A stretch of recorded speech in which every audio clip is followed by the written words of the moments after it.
Castilla-La Mancha a las 8, seguimos divirtiéndonos, aprendiendo y a veces hasta jugando con las palabras. Quizás recuerde que hace unas semanas hablábamos de palabras aparentemente intraducibles. Bueno, pues hoy le vamos a dar un giro para hablar de la evolución de las palabras. Sí, un poco como las especies que ganan o pierden dedos, desarrollan colas prensiles o membranas incluso que permiten volar.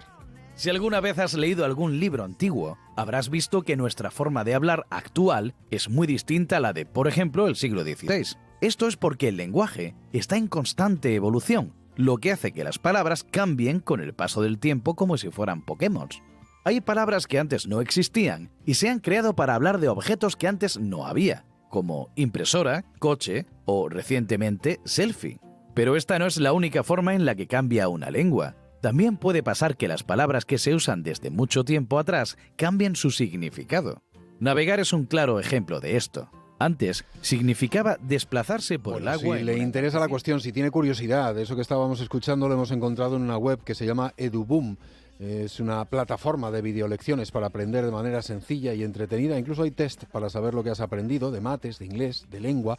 Pero sin duda nos lo va a contar mejor, de un modo más ameno, con muchos ejemplos prácticos, Margot Vivanco, profesora en la Facultad de Letras de Ciudad Real, Departamento de Filología Hispánica y Clásica, Facultad de Letras de la Universidad de Castilla-La Mancha. Margot, ¿qué tal? Buenas noches. Hola, buenas noches. Bueno, oye, de cómo los significados de las palabras cambian con el tiempo o también algunas etimologías curiosas y metafóricas, ¿no?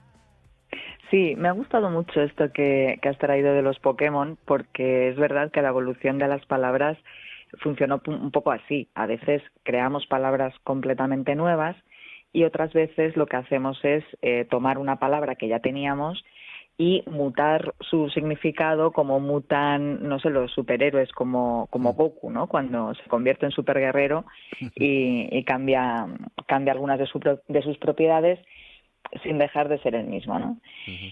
Y entonces sí, te traigo algunos ejemplos, algunas etimologías curiosas, como por ejemplo cementerio, que viene del griego koimiterion, que significaba dormitorio.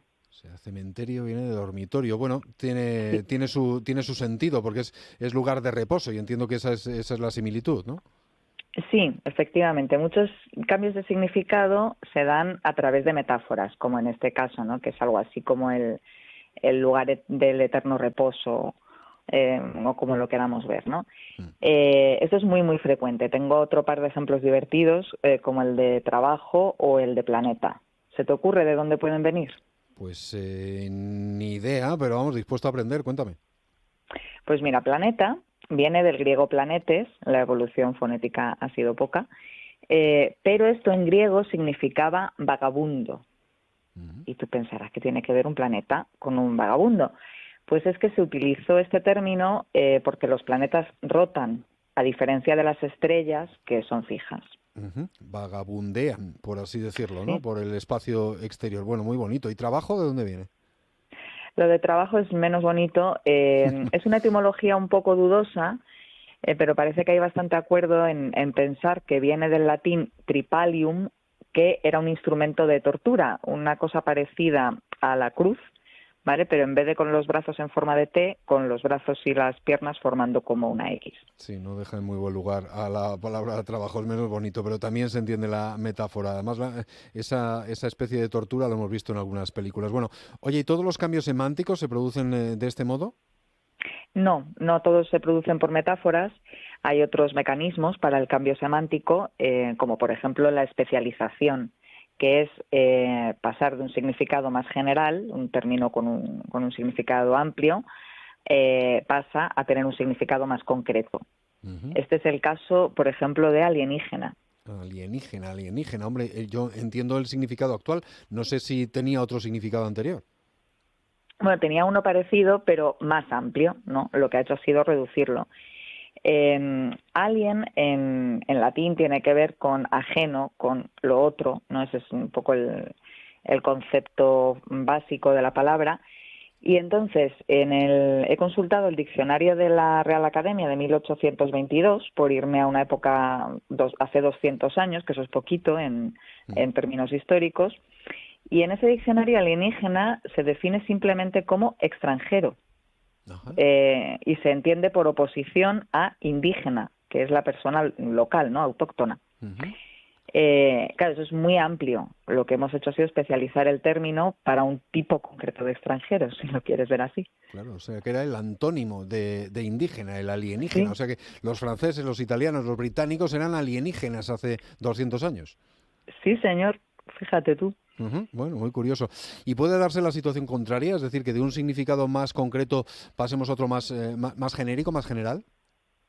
Sí, efectivamente, eso se llama generalización. Es, como tú dices, el caso contrario. Por ejemplo, esto es lo que ocurrió con abarrotar, que es una palabra que todos utilizamos, ¿no? El bar está abarrotado, por ejemplo, sin saber que esto procede de un término náutico. En ese diccionario de 1822 se define como apretar alguna cosa con barrotes y asegurar la estiba de un buque llenando su fondo con abarrotes y enjunques. Los enjunques, lo he buscado, porque no lo sabía, son la carga más pesada que se pone en el fondo, y los abarrotes son como unos fardos enrollados que se meten en los huequecitos para rellenar y asegurar la carga y que no se mueva, ¿no? Ujú. Bueno, ¿y ese significado se mantiene hoy? Sí, se mantiene esa acepción en el diccionario actual de la Real Academia, pero además vemos la acepción que todos conocemos, en la que el término se ha generalizado para significar llenar por completo un espacio de personas o cosas, Ujú. no concretamente llenar con abarrotes la carga del buque, ¿no? Sí, ahí estaría bueno, pero debe ser muy difícil hacer la averiguación de en qué momento se va produciendo ese cambio y asimilamos todos que abarrotar efectivamente es estar el bar lleno, el pabellón lleno o algo lleno. Pero bueno, en todo caso, vayamos un poco más a la profundidad. ¿Por qué se producen estos cambios? ¿Los hacemos conscientemente? Pues normalmente no los hacemos de forma deliberada o planificada, y por eso, lo que tú decías, no podemos trazar el momento exacto en el que esto ocurrió, porque más bien es algo progresivo que hacemos de manera inconsciente. Un hablante un día quiere ser más expresivo, más gracioso, más original, y se lo pega a sus amigos, y estos se lo pegan a sus amigos, y así se van extendiendo los cambios, ¿no? A veces no es por un afán de originalidad, sino por mera economía lingüística, porque aprovechamos palabras que ya tenemos para expresar otros significados, bien más concretos, bien más generales, como hemos visto, o bien similares por procesos metafóricos, etcétera, ¿no? Ujú. Solo en algunos casos muy, muy concretos podemos identificar el momento preciso en el que un cambio de este tipo se produjo de manera consciente. Ujú.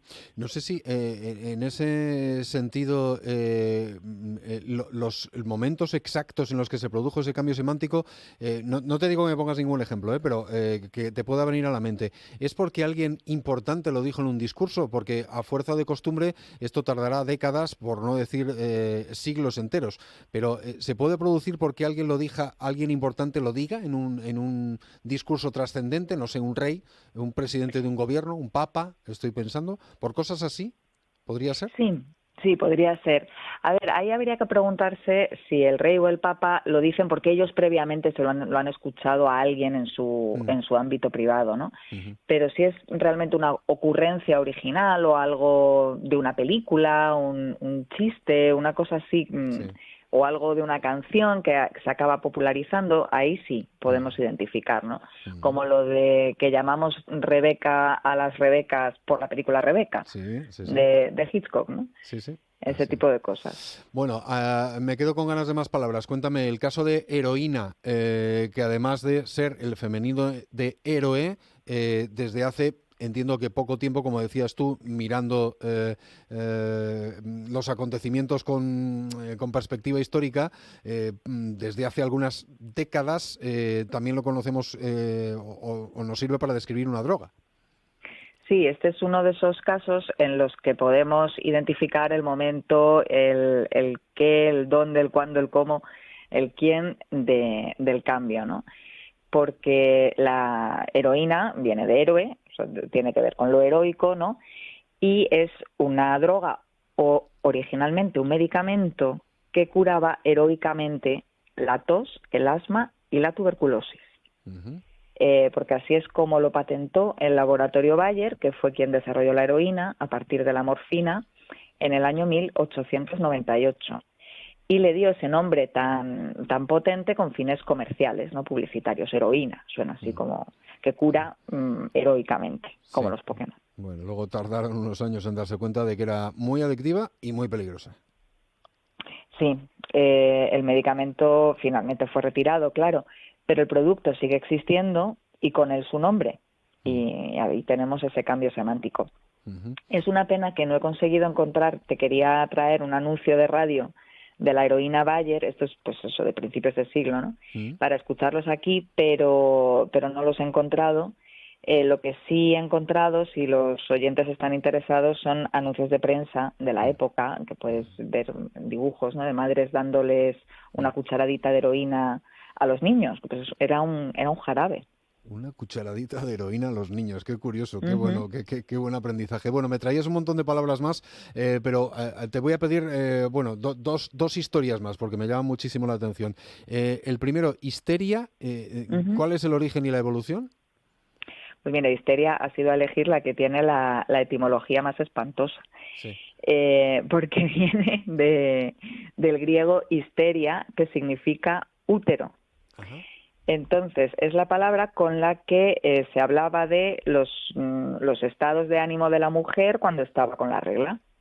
La mujer histérica. Claro. ¿Vale? Pues no había caído, efectivamente, porque hay un término que sí conocemos, sobre todo las mujeres o los padres que son padres y las mujeres que dan a luz, lo de la histerectomía, que efectivamente supone sencillamente hacer una incisión en el útero, ¿verdad?, para poder ayudar en el canal del parto. Claro, exactamente, pues es que la raíz griega es la misma. Claro, pero ahí se ha mantenido como un término médico. Hoy sí que la palabra histeria ya no tiene ese significado tan específico, se ha generalizado con el proceso que describíamos antes, ¿no? Y es un término médico que significa, según la Real Academia, enfermedad nerviosa crónica caracterizada por una gran variedad de síntomas, principalmente funcionales, y a veces por ataques compulsivos. O sea, ya no se asocia específicamente a que las mujeres una vez al mes desvaríen, ¿no? Bueno, pues es menos sexista ya esto. Teníamos un listado muy amplio. Venga, 30 segundos. ¿De dónde viene y cuál es el origen de promiscuo? Promiscuo, en este diccionario de 1822, significa simple y llanamente mezclado, confusa o indiferentemente. O sea, una cosa promiscua es que está mezclada con otras así sin ton ni son. Lo que ha ocurrido es que esto se ha ampliado su significado para significar eso mismo, que lo sigue significando, y también persona que mantiene relaciones sexuales con otras varias, según el diccionario. Fíjate, qué evolución. Y teníamos seducir, formidable, bizarro, adicto. Bueno, lo dejamos para posteriores ocasiones. Pero me quedo con la enseñanza que me dejas de la heroína Bayer y la cucharadita para los niños para curarles diferentes males. Muy bien, no te acostarás sin saber una cosa más. Venga, que llegan las 10. Margot Vivanco, profesora en la Facultad de Letras de Ciudad Real en la Universidad de Castilla-La Mancha. Muchísimas gracias por atendernos un martes más. Un saludo, buena noche. A ti.